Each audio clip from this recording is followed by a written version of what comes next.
Howdy, my name is Frank Licea. I am one of the co-founders of Howdy.com, an online platform to hire teammates all over the world. One of the teammates that we help hire are software developers.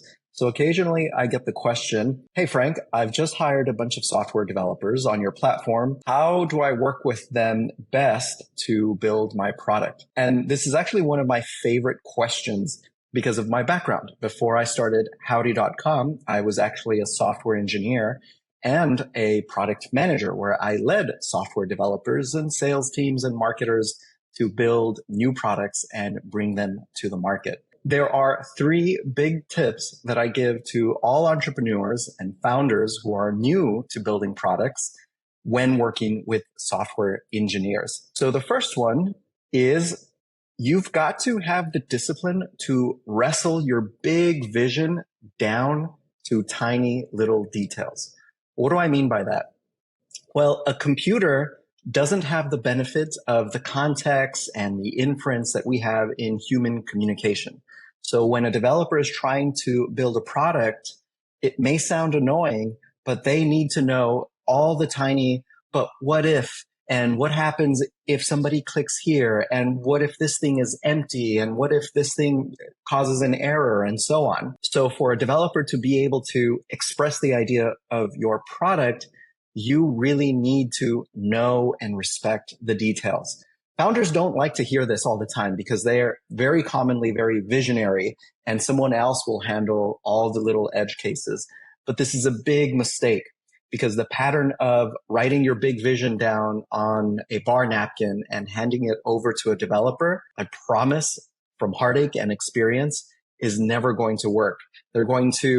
Developers love to build, and they will build and build and build, and then come to you 4 weeks later or 4 days later, and you'll realize, oh, they did not build the right thing. In order for your vision to be transferred successfully, you need to sit down and actually think about those little details, about the little interactions, about the what if this happens and what about this case and so on. It needs to be very, very clear in your mind, because half of it is going to be lost when you hand it over to your teammates, to your developers. So that original fidelity in your mind needs to be crystal clear. So that's tip number one. Tip number two is, often when you hear about working with developers, you'll hear the idea that you need to have specifications and you need to write down every tiny little thing. I know this sounds like a little bit of a contradiction compared to step one, but step two is, yes, you need all the details,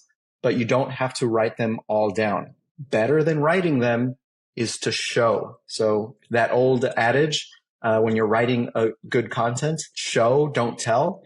The same thing applies for working with software developers to bring your vision into reality. So now what you have to do in step two is build the flows. Work with a designer, or get your whiteboard markers out, or your tablet and your pen and your Apple Pen, and go through these detailed flows. Here's what the person sees. Here's what happens if they click here and they click here. This is what pops up. This is what it says. And super important is the transitions. So when the person clicks here, what do they see next? And when they click here, what do they see next? Again, important. Bonus points if you think about the edge cases. So if they click here and an error occurs, what do they see? Or if they're supposed to type in their name and they type in a phone number, what happens? Those data validation rules are also going to save so much time if you can show the development team what is supposed to happen in all these tiny little edge cases that complete a flow from, let's say, left to right, from beginning completely empty all the way to the right, and what a person sees when they've completed the flow and they're finished using your app. Two very important points so far. To recap, point one is make sure that vision is crystal clear in your head. A napkin is not going to cut it. Number two is actually show what you mean down to the edge cases and the data validations. What is this supposed to look like? And then finally, step three here is to confirm what the team is building. I can't tell you how many times I've seen a visionary founder hand over that napkin that inspired them to start a whole company to a software development team, and then told the dev team, build it. I'll be back in 3 days. I'm going to travel to Miami or Los Angeles to bring up more business. In 3 days, show me what you've built. And they come back 3 days later and it's completely off and people are upset and angry. They feel like they've wasted time and money and so on. The thing to keep in mind in step 3 is that building software, building your product is a quick two-way cycle. As in, first you present the flow and then you have to actually test whether your teammates understand the flow, understand the motivation and the why. So here's a quick hack. This is something I used to do as a product manager. I would present the vision. If you're doing it right, it should take more than 30 seconds. It should take something like 10 minutes going back and forth, answering questions. It could take an hour, and that's completely okay. If it's really complicated, it could take a whole day of back and forth interactions. But at the end of that session, take a step back and say, team, thank you so much for listening to me. Now we're going to reverse our roles and you are going to present the product back to me. 99% of the time, you're not going to get the result that you wanted. You're going to realize, holy crap, they weren't listening.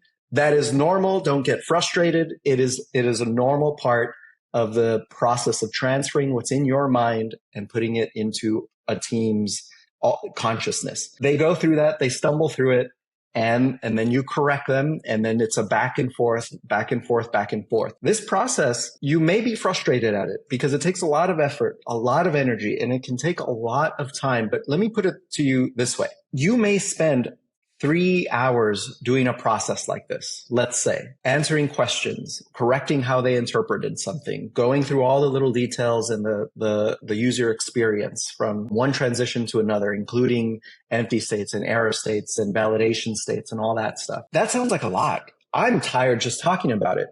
But here's the thing you should keep in mind.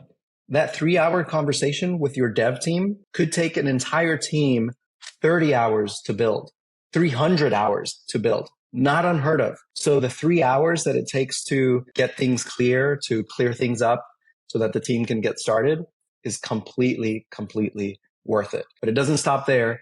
You've got to follow up and have the same sort of process, a shorter process, but the same kind a few times a week. That's why teams will sometimes have that daily stand-up to answer questions and so on. That is a lot of work for certain. Usually the founders do this themselves. Sometimes founders will hire a product manager to do this whole process. What I recommend is if it's your first time doing this and you're a founder and you've got a small team, founder, I'm sorry, you've got to do it yourself. This is part of that investment. So that means you're going to be spending half your time selling, being the company's best salesperson, and the other half being the company's first product manager, driving this process forward. So that's what I recommend for you all in that stage. Well, that's it. Those are my 3 big tips for building your product as a entrepreneur with your first or maybe one of your first software engineering teams. If you have any questions, please visit howdy.com. Also, like and subscribe if you found this useful. And if you are interested in this topic or have anything you want me to answer, go ahead and leave a comment at the bottom and I'll be watching it and I'll be happy to respond.